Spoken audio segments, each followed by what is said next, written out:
दोस्तों, कार्तिक मास की चतुर्थी तिथि को करवा चौथ का व्रत किया जाता है। करवा चौथ के व्रत का संबंध करवा माता और गणेश जी से है। साल की गणेश चतुर्थी को गणेश जी का पूजन किया जाता है और कार्तिक मास की चतुर्थी बड़ी होती है, इसलिए इस दिन करवा चौथ का व्रत होता है। इसलिए इस दिन करवा माता और गणेश जी की कहानी पढ़ी जाती है। इस व्रत में कथा सुनने का प्रावधान है। सभी लोग अपनी अपनी परंपरा के अनुसार व्रत कथा सुनते हैं। यह व्रत कथा सुनने के बिना अधूरा है। अगर आप भी करवा चौथ का व्रत कर रही हैं तो नीचे दी गई इन कथाओं में से एक कथा जरूर सुने और कहें। इस व्रत कथा में साहूकार की बेटी और गणेश जी की कथा प्रमुख है। कुछ लोग धोबिन से जुड़ी हुई कथा भी सुनते हैं। कथा सुनते समय अपने हाथों में चावल रखें और कथा पूरी होने पर इन्हें भगवान को अर्पित कर दें। इसके अलावा कथा सुनाने वाले को दक्षिणा जरूर दें। किसी के यहाँ कथा दोपहर 12 बजे के बाद पढ़ी जाती है तो किसी किसी के यहाँ शाम को तारों की छाँव में कथा पढ़ने का विधान है। इसके अलावा करवा चौथ पर कथा समाप्त होने पर मन में प्रार्थना करें कि माँ, जैसे आपने उसके सुहाग की रक्षा करी वैसे ही हमारे भी सुहाग की रक्षा करना। तो आइए साहूकार और उसकी लड़की से संबंधित जो कथा है वो सुनते हैं। एक साहूकार के 7 लड़के और एक लड़की थी। साहूकार के बेटे अपनी बहन से बहुत प्यार करते थे। साहूकारनी के साथ उसकी बहुओं और बेटी ने करवा चौथ का व्रत रखा था। करवा चौथ के व्रत में चंद्रमा को देखकर यानी चाँद को देखकर ही व्रत खोलते हैं। रात को जब साहूकार के लड़के भोजन करने लगे तो उन्होंने अपनी बहन से भोजन करने के लिए आग्रह किया। इस पर बहन ने बताया कि उसका आज व्रत है और वह खाना चंद्रमा को अर्घ्य देकर ही व्रत खोल सकती है और कुछ खा सकती है। सबसे छोटे भाई से अपनी बहन की हालत देखी नहीं गई और वह दूर पेड़ पर एक दीपक जलाकर चलनी की ओट में रख देता है। दूर से बहन को दिखाता है। चलनी की ओट में रखा दीपक बिल्कुल चाँद की तरह लगता था। ऐसे में वो ऐसा लगता है जैसे चतुर्थी का चाँद हो। बहन ने अपनी भाभी से भी कहा कि भाभी, चंद्रमा निकल आया है, व्रत खोल ले। लेकिन भाभीयों ने उसकी बात नहीं मानी और व्रत नहीं खोला। बहन को अपने भाइयों की चतुराई समझ में नहीं आई और उसे देखकर करवा उसे अर्घ देकर खाने का निवाला खा लिया। जैसे ही वह पहला टुकड़ा मुंह में डालती है उसे छींक आती है। दूसरा टुकड़ा डालती है तो उसमें बाल निकल आता है और तीसरा टुकड़ा मुंह में डालती है तभी उसके पति की मृत्यु का समाचार उसे मिलता है। वह बेहद दुखी हो जाती है। उसकी भाभी सच्चाई बताती हैं कि उसके साथ ऐसा क्यों हुआ। व्रत गलत तरीके से टूटने के कारण माता उससे नाराज़ हो गई हैं।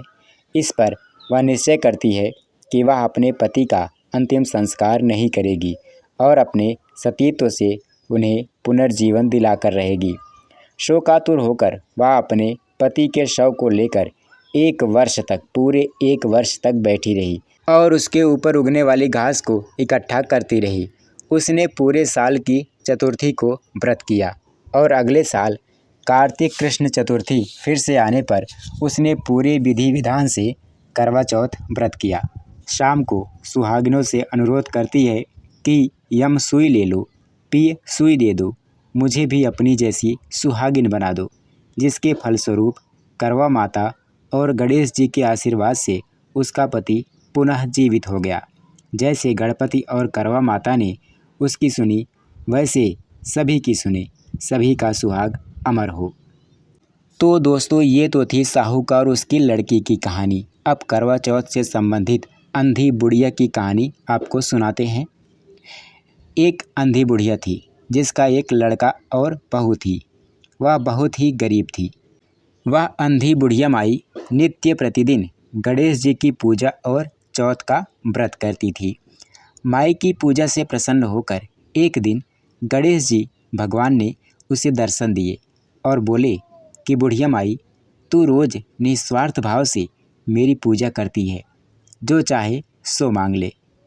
बुढ़िया माई बोली, हे विघ्नहर्ता गणेश जी, भगवान मुझे तो मांगना नहीं आता, सो क्या मांगूं? तब गणेश जी भगवान बोले कि माई, मैं कल फिर आऊँगा, तू अपने बहू बेटे से पूछ लेना कि उन्हें क्या चाहिए और तुझे क्या चाहिए, फिर मांगना।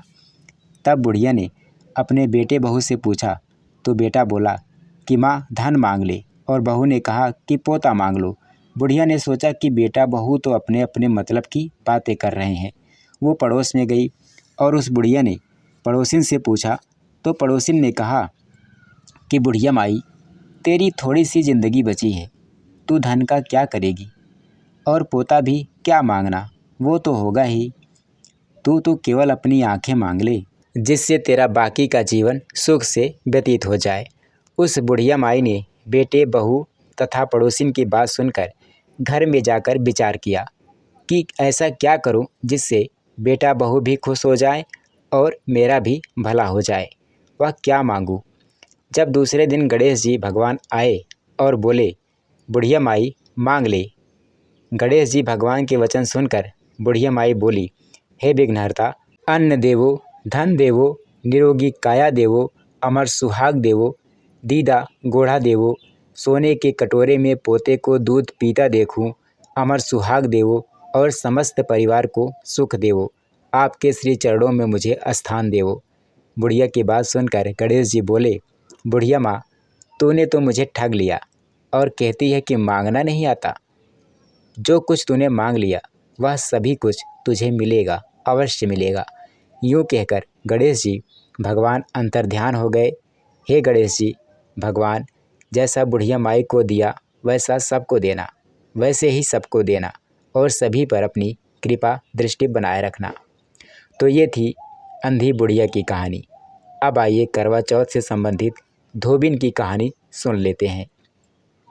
दोस्तों, करवा नाम की एक पतिव्रता धोबिन अपने पति के साथ तुंगभद्रा नदी के किनारे रहती थी।